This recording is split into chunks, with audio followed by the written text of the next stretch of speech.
ये सूरज, पर्वत, पेड़, नदियां सब मौन में हैं।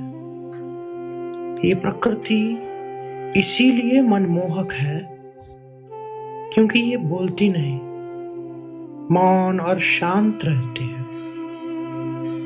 और इसके समीप जाते ही हम भी वही मौन और शांति अनुभव करते हैं। हमें जन्म से ही घेर लिया जाता है, शब्दों से जोड़ा जाता है, विचारों से। निर्विचार की महिमा कोई बताता ही नहीं। जन्मों जन्मों से हमारा मन प्यासा है, कोई इसकी प्यास बुझाता ही नहीं।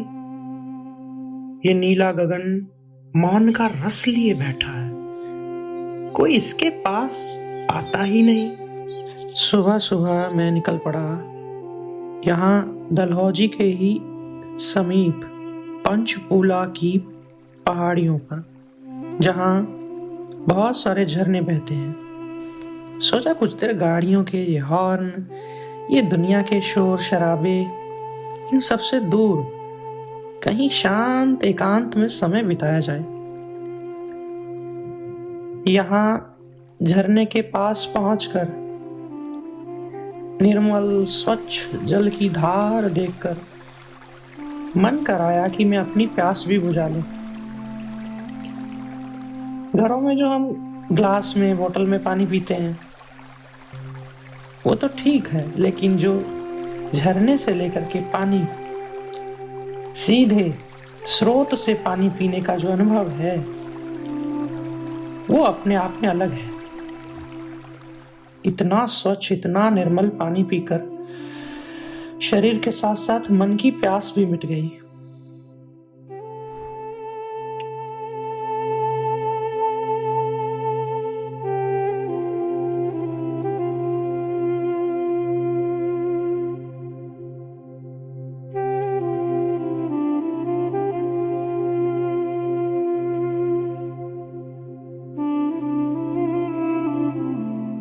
रामा और श्यामा पहुंच गए हैं खजियार, और यहाँ पर ये इनको मिल गए हैं इनके दो मित्र भी।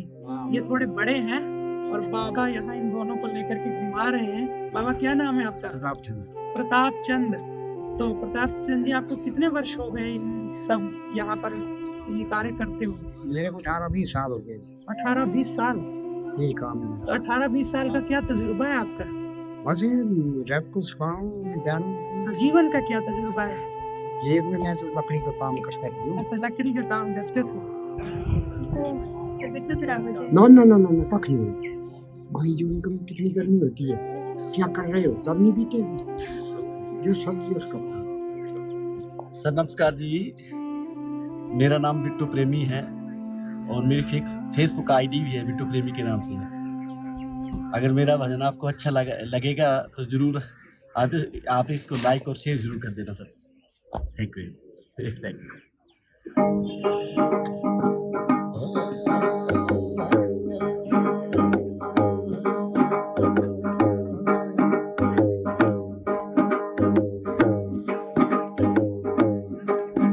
मेरी झोपड़ी के भाग आज खुल जाएंगे, राम आएंगे। मेरी झोपड़ी के भाग यार खुल जाएंगे, राम आएंगे। ओ राम आएंगे, आएंगे राम आएंगे, राम आएंगे, आएंगे राम आएंगे। मेरी झोपड़ी के भाग यार खुल जाएंगे, राम आएंगे। ओ दीप जले हैं और दिलाएंगे, दीप जले हैं और दिलाएंगे। मेरी झोपड़ी के भाग यार खुल जाएंगे, राम आएंगे। मेरी झोपड़ी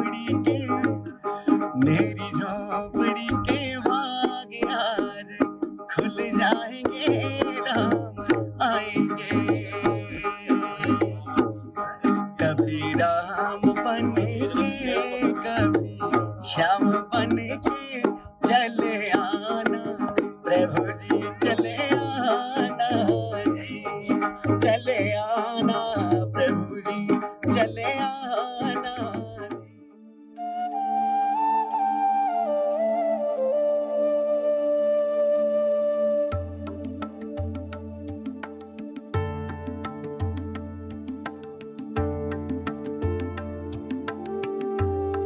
मैं आ पहुंचा हूं खजियार के प्रसिद्ध खज्जी नाग मंदिर में। यहाँ के लोग यहाँ नाग की पूजा करते हैं अपने कुल देवता के रूप में। कितनी प्यारी संस्कृति है जिसमें विष उगलने वाले नाग को भी आदर दिया जाता है। सचमुच हम सब ईश्वर के बनाए हुए हैं। दूसरों में दोष दर्शन ना करके उनके गुणों का यदि हम आदर करें तो इससे सुंदर कुछ नहीं हो सकता। ये सबसे ऊंची विद्या है, बोध है।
तो मैं आया हूँ खजियार से और जा रहा हूँ चंबा। और रास्ते में ये जो पहाड़ियाँ मैं देख रहा हूँ सामने, ये थोड़ी थोड़ी बर्फ से ढकनी शुरू हो गई हैं। और दूरबीन से जब मैंने देखा तो ऐसा लग रहा है जैसे कोई सिद्धों का देश हो।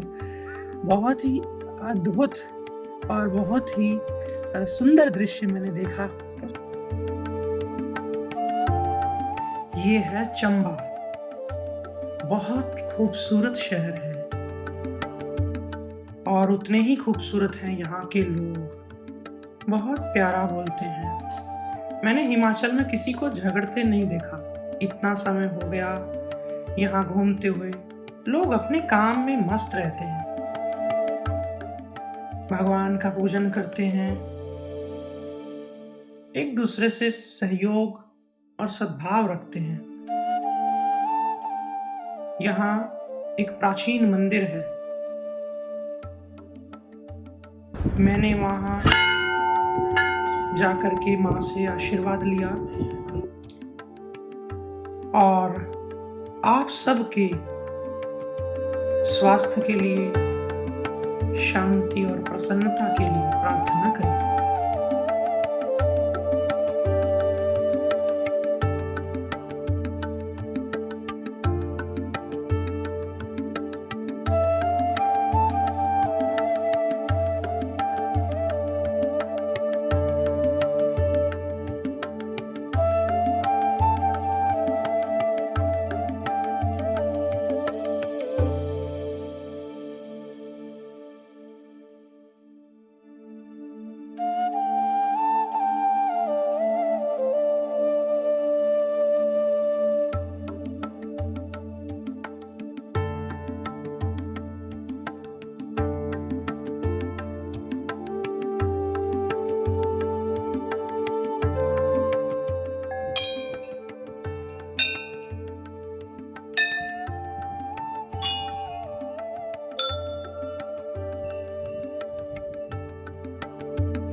दिसंबर का महीना लगभग आधा बीत चुका है और यहाँ पहाड़ों में अभी भी दिन का ज़्यादातर समय तेज धूप निकलती है। कभी कभी तो दिन में गर्मी महसूस होती है। रात को थोड़ा बहुत सर्दी हो गई तो हो गई, लेकिन अभी भी यहाँ का वातावरण तापमान सामान्य है। जैसे जैसे पहाड़ों में मेरा समय बीत रहा है, वैसे वैसे बहुत सारी बातें यहाँ के बारे में मुझे पता चल रही हैं। एक बड़ी प्यारी बात मैं आपको बताता हूँ जो मैंने यहाँ महसूस की। वो ये कि यहाँ के लोग भगवान की पूजा तो करते हैं, लेकिन अपने कुल देवता का बहुत आदर करते हैं। सब लोग अपने अपने कुल देवता को डोली में सजा कर ले जा रहे होते हैं। यहाँ कुल देवताओं के मंदिर बने हैं। इसी तरह का एक मंदिर जहाँ मैं अभी जा रहा हूँ, वो भी नाग देवता का मंदिर है, जहाँ लोग अपने पारंपरिक व्यंजन बना करके, कोई भी यहाँ का जो पहला फल होता है, पहली यहाँ की जो खेती होती है, वो लेकर के यहाँ आ रहा है, अपने कुल देवता को अर्पित कर रहा है। ये आदर का भाव मुझे बहुत अच्छा लगा।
मैं नित्यानंदम श्री आ रहा हूँ आपके शहर, आपके गांव और आपके घरों तक।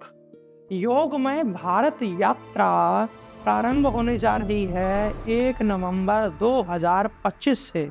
देव उठनी एकादशी के उपलक्ष्य से हम भारत भर में घूम करके, भ्रमण करके, आप सबके बीच में आकर के योग के सत्र होंगे, अध्यात्म और जीवन पर चर्चाएं होंगी। यही नहीं, आपके घरों तक भी आकर के मैं आप सबसे मिलूंगा। जो लोग भी इस योगमय भारत यात्रा अभियान से जुड़ करके हमारे ऋषियों की परंपरा को भारत के आखिरी द्वार तक पहुंचाना चाहते हैं, वे मुझसे इन सोशल मीडिया के माध्यम से जुड़े रहें।